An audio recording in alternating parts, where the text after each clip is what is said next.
नमस्कार।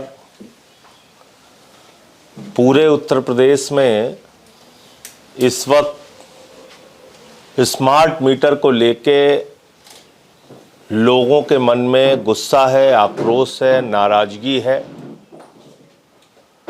और smart meter के नाम पे उत्तर प्रदेश के लाखों उपभोक्ताओं को लूटा जा रहा है। और ये बात मैं इसलिए कह रहा हूं कि 2018 में जब 2G का स्मार्ट मीटर लगाया गया उस वक्त भी लोगों ने विरोध किया था और साफ तौर पे ये कहा था कि भाई ये स्मार्ट मीटर तेज चलते हैं, ज्यादा पैसे की वसूली गरीब आदमी से की जाती है या जो भी बिजली का उपभोग करते हैं उनसे ज्यादा पैसे की वसूली की जाती है और करीब करीब 15 से 20% ये स्मार्ट मीटर तेज चलते हैं। यानी कि अगर किसी का बिजली का बिल 2000 रुपए महीने आता है तो स्मार्ट मीटर लगाने के बाद 2400-2500 रुपए उसको देना पड़ेगा। इसके अलावा भी बहुत सारी विसंगतियां इस स्मार्ट मीटर को लेके हैं, बहुत सारा गुस्सा, बहुत सारी नाराजगी, बहुत सारे सवाल इन स्मार्ट मीटर को लेके हैं। अक्टूबर 2018 में जब इसको लगाया गया 2G स्मार्ट मीटर, करीब करीब 12 लाख घरों में यह स्मार्ट मीटर लगाया गया और 8 साल का कॉन्ट्रैक्ट किया गया। यानी कि ये स्मार्ट मीटर जो लगाया जा रहा है ये 8 वर्षों तक चलेगा।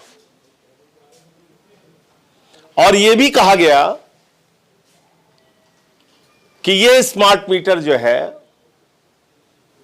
वो 40 लाख घरों में लगेगा। अब अचानक एक तुगलकी फरमान उत्तर प्रदेश सरकार का आया है, बिजली विभाग का आया है।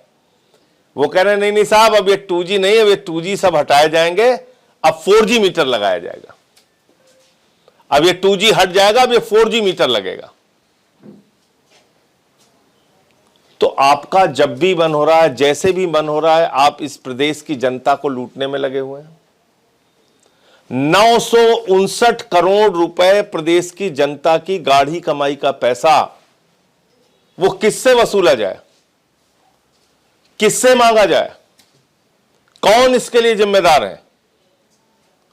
आप टेंडरिंग करते हो 8,400 रुपए की और टेंडरिंग करने के बाद वो मीटर लगाते हो, टेंडर करते हो 8,415 रुपए के हिसाब से और मीटर लगाते हो 6,016 रुपए के हिसाब से। ये देखिए आप,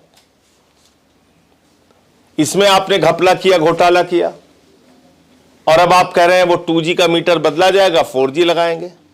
अरे भैया 2018 में ही 4G लगा देते। पहली बात तो स्मार्ट मीटर क्यों लगा रहे हो?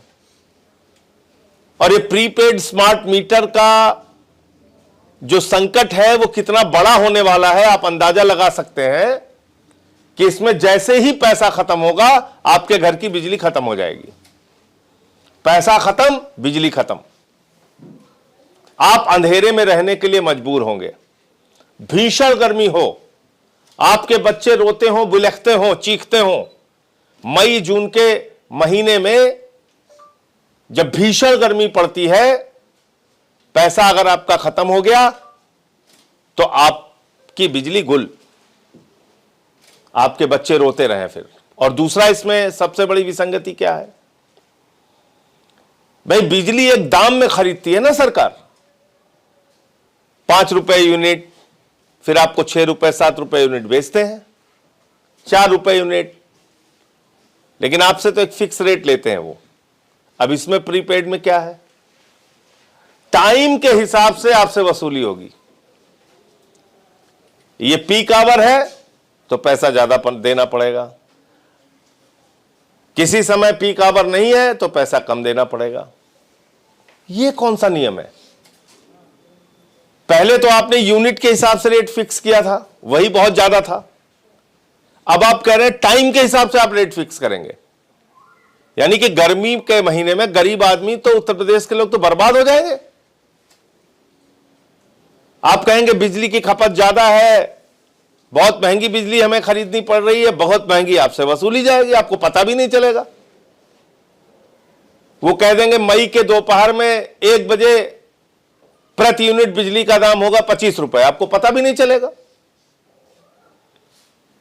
जून के महीने में दोपहर में बिजली का दाम होगा 40 रुपए यूनिट, आपको पता भी नहीं चलेगा, आपके पे उससे कट जाएगा। फिर आप रोते रहिए, लड़ते रहिए, दौड़ते रहिए। तो ये स्मार्ट मीटर जो है ये इलेक्ट्रिसिटी एक्ट के भी खिलाफ है। इसलिए मैं सरकार को कहना चाहता हूं, इलेक्ट्रिसिटी एक्ट 2003 की जो धारा 55 है, उसका जो क्लॉज 55 है, उसके भी अगेंस्ट है।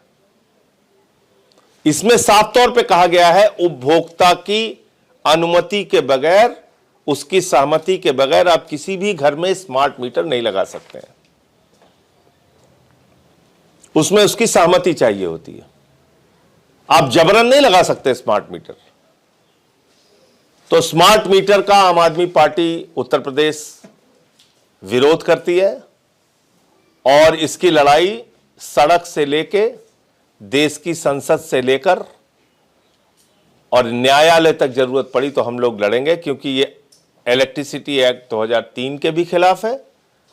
ये उत्तर प्रदेश की जनता से खुली लूट है बिजली के नाम पे, और ये आम आदमी के लिए एक बहुत बड़ा संकट है कि आप समय के हिसाब से पैसे की वसूली करेंगे कि जब आपको लगेगा गर्मी ज़्यादा है तो बिजली महंगी कर दो, जब लोगों को ज़रूरत ज़्यादा है तो बिजली महंगी कर दो, और अनाप शनाप वसूली लोगों से होगी। तो इसलिए हम लोग ये स्मार्ट मीटर का पूरी तरीके से हम लोग विरोध करते हैं। और ये 959 करोड़ रुपए का जो घोटाला स्मार्ट मीटर के नाम पे हुआ है, जो लोग इसके लिए जिम्मेदार हैं उनके खिलाफ कार्रवाई होनी चाहिए। टेंडर क्यों ज़्यादा दाम में किया गया और क्या इसके पीछे के कारण है, किसको किसको हिस्सा मिला, कहाँ कहाँ बंटवारा हुआ, वो सारी चीज़ें स्पष्ट रूप से सरकार को बताना होगा। और हम लोग इसके विरोध में पूरे प्रदेश के अंदर आंदोलन भी करेंगे और एक बड़ा आंदोलन चलाएंगे, लंबे समय तक आंदोलन चलाएंगे। हम प्रदेश की जनता से बिजली के नाम पे लूट नहीं होने देंगे। मुझे इतनी बात कहनी थी, आपका कोई प्रश्न हो? सर, बीजेपी के प्रदेश अध्यक्ष अच्छी बात है, पंकज चौधरी जी को प्रदेश अध्यक्ष बनाया भारतीय जनता पार्टी ने, और मैं उनसे उम्मीद करता हूं कि जिस तरह से भारतीय जनता पार्टी और उसके लोग प्रदेश में नफरत फैलाने का काम करते हैं, एक दूसरे को, भाई से भाई को लड़ाने का काम करते हैं, हिंदू मुसलमान की नफरत की राजनीति करने का काम करते हैं, उस पर वो अंकुश लगाने का काम करेंगे और अपने संगठन को भारत के संविधान के मुताबिक जनता के भले के लिए उसका विस्तार करके काम करेंगे। कोडिंग कफ सिरप में जो कार्रवाई हुई अब तक, तो उससे आप संतुष्ट हैं? देखिए, सवाल ये है कि ये कोई एक दिन का मामला नहीं है, ये वर्षों का मामला है और इसमें ऊपर से लेकर नीचे तक तमाम लोग इसमें शामिल होंगे।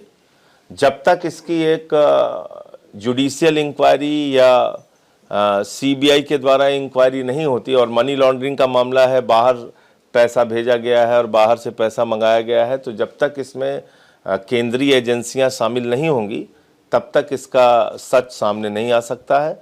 उत्तर प्रदेश की सरकार ने तो कह दिया कि एक भी बच्चे नहीं मरे। अब पता नहीं उनका दावा सही है या बच्चों के मरने की जो सच्चाई है कफ सिरप के कारण वो सच है। तो ये तो एक व्यापक जांच का विषय है और इसमें जो लोग, ये तो ऐसा गुनाह है जो मासूमों को मारने का एक घिनौना अपराध है और इसमें सख्त से सख्त कार्रवाई उन लोगों के खिलाफ होनी चाहिए जिन्होंने इस कफ सिरप कांड में अपने काले कारनामे किए हैं।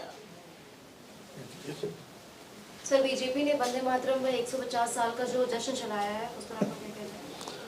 देखिए, बीजेपी का वंदे मातरम से कोई लेना देना नहीं, राष्ट्रगान से कोई लेना देना नहीं, राष्ट्रीय ध्वज से, तिरंगे से कोई लेना देना नहीं, भारत छोड़ो आंदोलन और आज़ादी के आंदोलन से कोई लेना देना नहीं, और जिन्ना के साथ सबसे पहले अगर कोई कंधे से कंधा मिला के हिंदुस्तान में चला है तो उस संगठन का नाम है आरएसएस हिंदू महासभा। और ये मैं रिकॉर्डेड हिस्ट्री बता रहा हूं। आरएसएस ने 52 साल तक तिरंगे झंडे का विरोध किया और जब 2001 में 3 लड़कों ने आरएसएस के मुख्यालय पे झंडा फहरा दिया तो उनके खिलाफ मुकदमा लिखाया। किस अपराध में? कि तिरंगा फहरा दिया। और 13 साल तक मुकदमा उन बच्चों के ऊपर चला। दूसरी बात, भारत छोड़ो आंदोलन में जो इनके सबसे बड़े नायक हैं, और मुझे पता चल रहा है कि शायद उनकी मूर्ति का अनावरण भी उत्तर प्रदेश में होने जा रहा है, लखनऊ में, श्यामा प्रसाद मुखर्जी जी। श्यामा प्रसाद मुखर्जी जी फजलुल हक की गवर्नमेंट में बंगाल के अंदर फाइनेंस मिनिस्टर थे और श्यामा प्रसाद मुखर्जी जी ने भारत छोड़ो आंदोलन के खिलाफ अंग्रेज गवर्नर को चिट्ठी लिखी थी कि इस आंदोलन को पूरी तरीके से कुचल देना चाहिए। यानी आपने हिंदुस्तान के आजादी के आंदोलन का विरोध किया। और फजलुल हक कौन शख्स है? फजलुल हक वो शख्स है मुस्लिम लीग के सम्मेलन में, लाहौर के अधिवेशन में उसी ने 1940 में पाकिस्तान बनाने का प्रस्ताव रखा था। तो आप ऐसे लोगों के साथ खड़े थे। अब आप दूसरों से देशभक्ति का प्रमाण पत्र मांगते हैं। तो जिन्ना के साथ ये खड़े रहे, तिरंगे का विरोध इन्होंने किया। 1949 में 28 दिसंबर को ऑर्गेनाइजर के अंक में इन्होंने लिखा कि राष्ट्रगान जनगण मन, जो हम लोग पूरे सम्मान के साथ गाते हैं, इन्होंने कहा कि राष्ट्रगान जो है ये आइटम ऑफ इंटरटेनमेंट है। मैंने सारा कागज देश के सदन में रखा है। तो जो आपके राष्ट्रगान को आइटम ऑफ इंटरटेनमेंट कह सकता है संगठन, उनकी राष्ट्रभक्ति क्या है आप अंदाजा लगा सकते हैं। तो इसलिए वंदे मातरम पे तो बहस, मुझे लगता है कि नरेंद्र मोदी जी ने खुद ही एक गहरी चाल आरएसएस के खिलाफ रख के और पूरे देश में आरएसएस का कच्चा चिट्ठा जो है उन्होंने सामने रखवा दिया। सर, दिल्ली में AQI बहुत ज्यादा खराब है, उसके बारे में आपका क्या है? हमारी मैडम जो है रेखा गुप्ता जी, वो टेम्परेचर नाप रही हैं उसका। जब पता चल जाएगा तो बता देंगे आपको। सर